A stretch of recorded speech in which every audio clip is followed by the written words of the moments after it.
The Omega who heard cries in the wind. Prologue. The bond that broke. The palace glowed in gold and firelight. Aaron stood at the center of the grand hall, his breath uneven, his pulse loud in his ears. The scent in the air was undeniable, deep, commanding, wrapped in something dangerously comforting. An alpha. No, his alpha. On the throne stood King Kale, tall, unyielding, his sharp eyes locked onto Aaron. The bond had snapped into place the moment their gazes met. It was instinctual, unavoidable. Fate. Aaron took a step forward, his voice barely steady. "My king, you feel it too, don't you?" Kale's jaw tightened. For a moment, just a moment, his composure cracked. His fingers curled against the armrest, and something raw flickered in his gaze. But then, "I do." Hope bloomed, and died just as quickly. "But I will not accept it." The words echoed like a blade through Aaron's chest. Silence fell across the hall. Aaron blinked. "What?" "I am the Alpha King," Kyle continued coldly. "My mate cannot be someone who abandons duty to wander the lands like a commoner." Aaron's hands trembled. "I don't abandon duty. I save lives." "That is not your place." The finality in Kale's voice shattered something irreparable. Aaron inhaled sharply, forcing himself not to cry. "Not here. Not in front of him." "Then I will remove myself from your life, your majesty." Kale said nothing, and that silence hurt more than rejection. Aaron bowed low and walked away. The bond remained, but it was broken in every way that mattered. Chapter 1. The Omega who ran toward danger. The night was too quiet. Aaron froze mid-step, his breath catching. His chest tightened painfully, fingers clutching at his cloak. There it was again. A distant cry. Faint, terrified, desperate. Help. Aaron turned sharply toward the forest. "Someone's in danger!" Without hesitation, he ran. Branches clawed at his arms, his feet barely touching the ground as instinct guided him. His ability wasn't something he understood fully, but it had never been wrong. By the time he reached the riverbank, the scene was chaos. A carriage overturned, horses panicked, a child trapped beneath splintered wood as water rushed dangerously close. "Hold on," Aaron shouted, rushing forward. The child sobbed. "It hurts. I know. I'm here now." Aaron dropped to his knees, ignoring the cold mud soaking his clothes. His hands glowed faintly as he pressed them against the broken wood. "Don't be scared. I won't let anything happen to you." With effort, he pried the debris loose, his body straining. He wasn't strong like an alpha, but he didn't stop, not when someone needed him. Moments later, the child was free, clinging to him. "You came," the boy whispered. Aaron smiled softly, brushing wet hair from the child's forehead. "I always do." But as he stood, catching his breath, a familiar ache pulsed deep in his chest. The bond, still there, connected.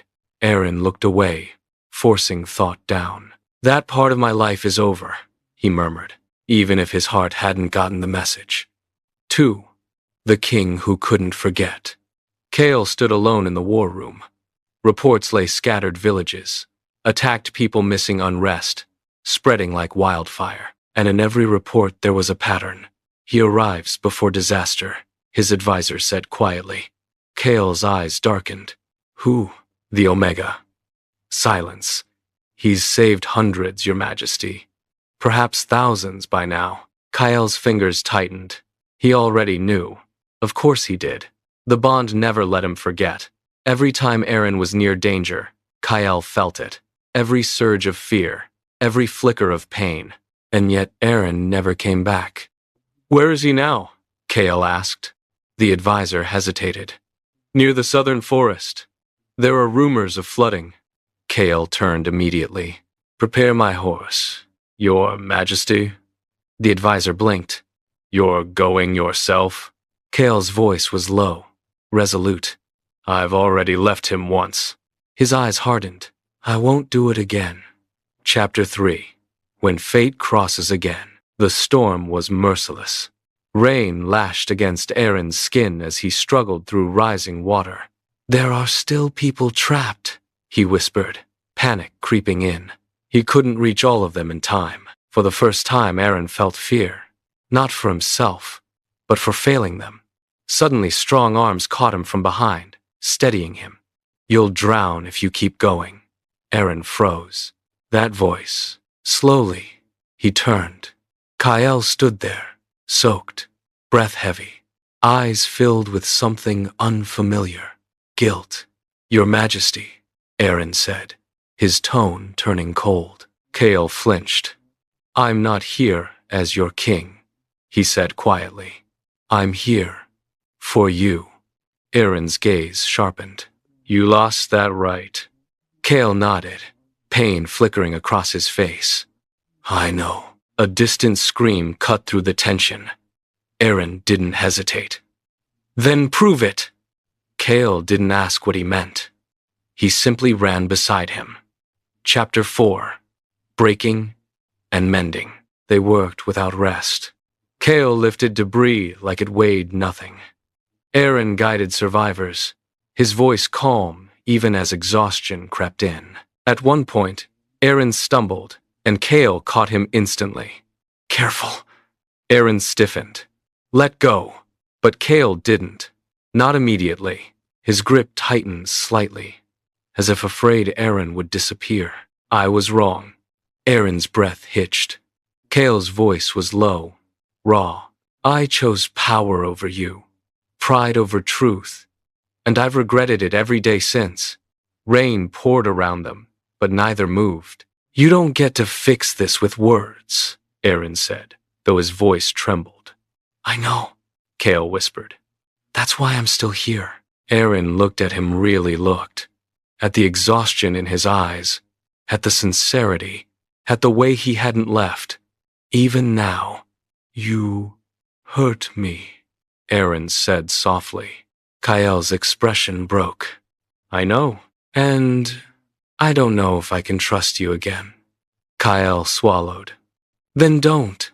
Aaron blinked. "Not yet," Kyle added, "but let me earn it." Silence stretched between them. Then Aaron exhaled. "Stay then." Chapter 5. A love rebuilt days turned into weeks. Kale didn't return to the palace. Instead, he followed Aaron. Not as a king, but as a partner. They traveled together, saved people together, argued, laughed, healed. Slowly, the distance between them faded. One evening, under a sky painted in gold and violet, Aaron sat by the fire. "You're terrible at cooking," he muttered. Kyle huffed. "I'm a king. You're a liability in the kitchen." Kyle smirked slightly. "And yet, you're still eating it." Aaron rolled his eyes, but he smiled. A real one. Kyle watched him quietly. "You smile more now." Aaron paused. "Only because you stopped being unbearable." Kale chuckled softly, then grew serious. "Aaron." The Omega looked up. Kale's voice softened. "I love you."